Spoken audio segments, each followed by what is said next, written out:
closing, its charms all disclosing, and silent is the lofty Denny bell. Tonight we are singing, our voices are ringing as we soon must bid farewell. Come, come, sing with a will, sing Dickinsonia with a cheer, while others are sleeping, let us still be keeping a watch of song our alma mater dear. And welcome to the opening ceremony of Alumni Weekend 2010. These few days provide you with the opportunity to see old friends and share memories of your time as Dickinson undergraduates. Reconnecting with your fellow Dickinsonians reinforces the bond we share as recipients of a distinctively American, pragmatic, and useful liberal arts education. As Dickinsonians for life, we continue to be defined by the excellence and reputation of our alma mater. What happens today influences directly how we who have received our degrees and lifelong affiliation years ago will be judged both now and well into the future. For that reason, I hope you will take a few minutes this weekend to spend a little time focusing on Dickinson today and to speculate a bit about the Dickinson of tomorrow. Perhaps it is time to summarize this decade of remarkable momentum. And so I give you this morning the top 10 reasons that you as alumni should be particularly proud of your alma mater today. Number one, and not necessarily in any order, that would not be Dickinsonian spirit here. Number one, media visibility. 2 years after I returned to the college's president, the Wall Street Journal heralded Dickinson as one of the 16 colleges and universities in the country that were poised to excel and have a strong impact on the future. Number two, global education. As I'm sure you all know, or all are aware, we continue to draw inspiration and guidance from our very forward-looking Dr. Benjamin Rush. Today, Dickinson has 40 programs on 6 continents in 24 countries. At least 60% of each graduating class participates in a study abroad program. And we are among the top 5 baccalaureate institutions nationwide in terms of the number of students who study abroad for an entire academic year. We are home to the prestigious Forum of Education Abroad, the leading national international association for study abroad programs in the world. Clearly, Dickinson continues to live up to the assessment made by NASFA, Association of International Education, in 2003, which stated unequivocally, in many ways, in many respects, no college is more internationally minded than Dickinson College. Number three, sustainability.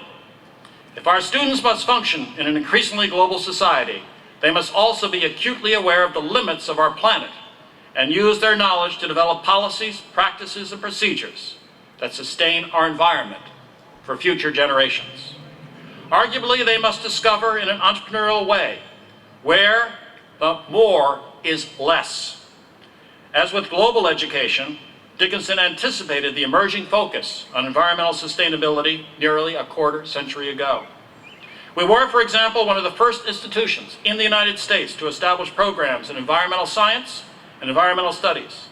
In the last year alone, Dickinson was among a handful of institutions to receive the highest overall grade on the 2010 Sustainable Endowments Institute Green Report Card. We were, imagine this, listed as a cool school by the Sierra Club and as one of the top 20 greenest colleges in America. Number four, new academic programs. While we expect to challenge our students to leave Dickinson with a well-developed global and sustainability perspective, we also realize that we must continue to prepare them for the careers and profession that will shape the 21st century. To that end, our curriculum is constantly being reshaped and redefined. Again, we offer a distinctively American, pragmatic liberal arts education. But in the past 2 years alone, we have added special concentrations in areas such as health studies, Africana studies, and security studies. The latter designated to bring the critical thinking and analytic skills of a liberal arts education to bear on those branches of the military, other governmental agencies, and NGOs that are directly responsible for our nation's global security. We are also developing articulation agreements with graduate and professional schools that will facilitate our students' entry into key 21st century professions such as health policy, law, nursing, international management, business administration, and engineering. Ours is not a static conception of the liberal arts. While we respect immensely and are humbled by the lessons of the past, we are imbued with the enlightened charge of our founder, Dr. Rush, who realized that the greatest challenge to educational irrelevancy, and I quote him, is the empire of habit that forces the present and the future to be a prisoner of the past. Diversity. We cannot expect to educate our students to navigate the 21st century if we ourselves do not reflect the rich, multitudinous diversity of our global society. Today's best students will not attend campuses characterized by conformity. 3 years ago, I looked out from this podium at the large audience that assembled, or 3 weeks ago, excuse me. I looked out from this podium at the large audience that had assembled for our commencement, and I remember thinking, this group looks so different than it did 10 years ago, and thank goodness. Gone is the readily apparent sameness that defined Dickinson for so long. The numbers speak for themselves. In 1999, 6% of our students were students of color, and only 1% for an institution that considers itself global or international. In contrast, in 2009, 14% of our students were students of color, and 6% were international students. Today, in other words, 1 in 5 students is either a student of color or an international student. Admissions. Number 6. How have we achieved this rich diversity on campus? Through a very intentional and targeted admissions process. Through aggressive marketing, hard work, and quite simply the growing excellence of our reputation, we are reaching and attracting more and more prospective students. The college's prestige is growing, and we are being appreciated by more and more students and families for the preciseness of our mission and our results. We have at Dickinson today no identity crisis. For the past 5 years, we have been one of only 12 or 13 liberal arts colleges to receive more than 5,000 applications per year. In 1999, we had 2,800. Number 7. Our shifting sphere of influence. Our new crossover schools. What better place to seek validation of Dickinson's rising stature than to look at those schools with which we directly compete for students?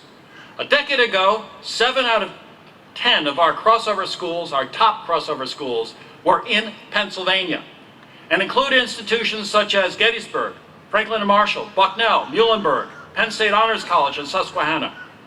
Today, Gettysburg, F&M, and Bucknell remain on the list, a result of physical proximity. As the only other schools in Pennsylvania that are there, while we have added or replaced the others with the likes of Brown, Middlebury, Colby, Tufts, George Washington, Georgetown, William and Mary, Kenyon, Hamilton as applicant top 10 schools here. Number 8, athletics. Now, did I say athletics? Am I including athletics among the top 10 reasons that you as alumni should be proud of Dickinson? You bet I am. While we expect and encourage our students to be scholars first and athletes second, increasingly these promising Dickinsonians are finding the time to be both and perform nationally at the highest levels of accomplishment. This past year was undoubtedly one of the most successful in the college's history. At one point last fall, we had five nationally ranked teams: football, men's soccer, women's cross country, and men's cross country.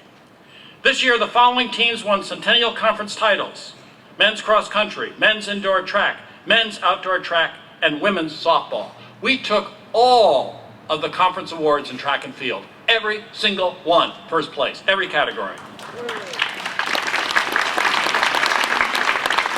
Not bad. And this spring, 2 teams, men's lacrosse and women's softball, participated in the NCAA Division III National Championships. In addition, Dukowski was named an All-American for finishing second in the 3,000-meter steeplechase nationally and the 5,000-meter in the NCAA Division III Track and Field Championship, second in both nationally. Sound financial management, we are doing well.